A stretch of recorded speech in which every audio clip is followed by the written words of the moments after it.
அந்த வசனத்தில் நாம் வாசிக்கும் பொழுது இரண்டாவது முக்கியமான சம்பவம் நம் கவனத்திற்கு வருகின்றது. சீமோன் என்ற மனிதனை குறித்து வேதாகம் நமக்கு கூறுகின்றது. இந்த சீமோன் என்ற மனிதன் கூட கிட்டத்தட்ட 1200 கிலோமீட்டர் பிரயாணம் செய்து லிபியா என்ற ஆப்பிரிக்கா கண்டத்தில் இருக்கின்ற ஒரு தேசத்திலிருந்து எருசலேம் பட்டணத்திற்கு இந்த பஸ்கா பண்டிகை கொண்டாடணும் என்று வந்த ஒரு மனிதன் தான் சிமியோன். சிமியோன் அன்றைக்கு எருசலேமில் இருந்த பொழுது நிச்சயம் அவனும் கேள்விப்பட்டிருப்பான். இப்படிப்பட்ட யூத ஒரு போதகர், அவர் தவறாக இப்படியாக பரிசேரும் சதுசேரும் அவரை கைது செய்து அவரை இன்றைக்கு சிலுவையில் அறைய இருக்கின்றார்கள் என்பதை சிமியோனும் நிச்சயம் கேள்விப்பட்டிருப்பார்.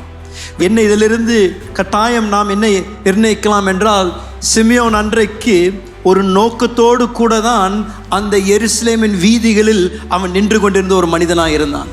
சகேயு போல இயேசுவை பார்க்கணும், இயேசு இந்த வழியாக வருவாரா என்று அவன் கேட்டு அறிந்திருப்பான். அவனுடைய நோக்கங்கள் வித்தியாசமாக இருந்திருக்கலாம். ஆனாலும் அவன் இயேசு அந்த வழியாக வருவதை காணும்படியாக அந்த இடத்தில் நின்ற ஒரு மனிதனாக இருந்தான். அவன் நின்று கொண்டிருந்த நேரத்தில் இயேசு அவனுடைய வழியாக சிலுவையை சுமந்து கொண்டு வந்தார்.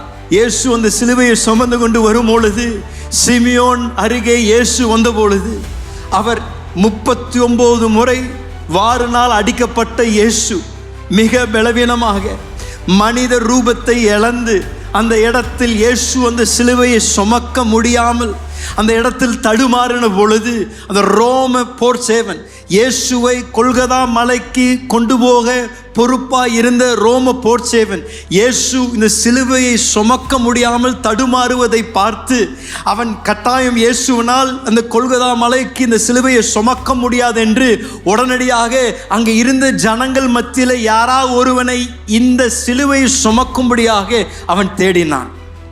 அப்பொழுதுதான் இந்த ரோம போர் சேவனுக்கு அவனுடைய கண்களில் சிமியோன் பட்டிருப்பான்.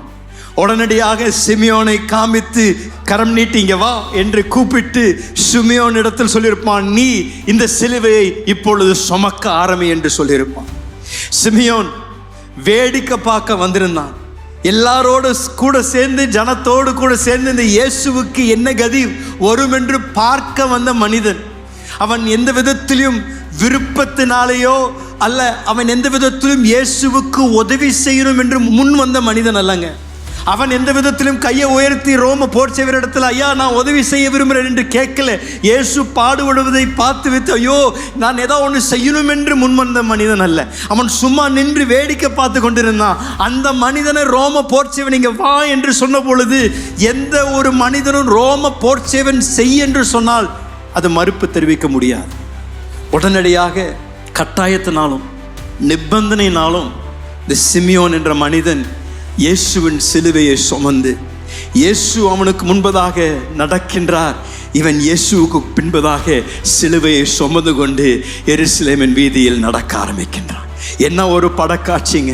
இன்றைக்கும் நீங்களும் நானும் அப்படிப்பட்ட ஒரு வாழ்க்கை வாழும்படியாக தேவன் நம்மை அழைத்திருக்கின்றார். இந்த இயேசுவின் சிலுவையை சுமந்து இயேசுவை பின்பற்றும்படியாக தேவன் உங்களையும் என்னையும் அழைக்கின்றார். அதான் இயேசு சொன்னார், ஒருவன் என்னை பின்பற்றும் என்றால் அவன் சிலுவையை எடுத்து தன்னை வெறுத்து விட்டு என்னை பின்பற்றுவானாக. இயேசு சொன்ன வார்த்தை அன்றைக்கு சிமியோன் அன்றைக்கு நிறைவேற்றி கொண்டிருந்தான். ஆனால் அவனுடைய தீர்மானத்தினால் அல்ல, நிபந்தனையினாலும் கட்டாயத்தினாலும் பண்ணினான்.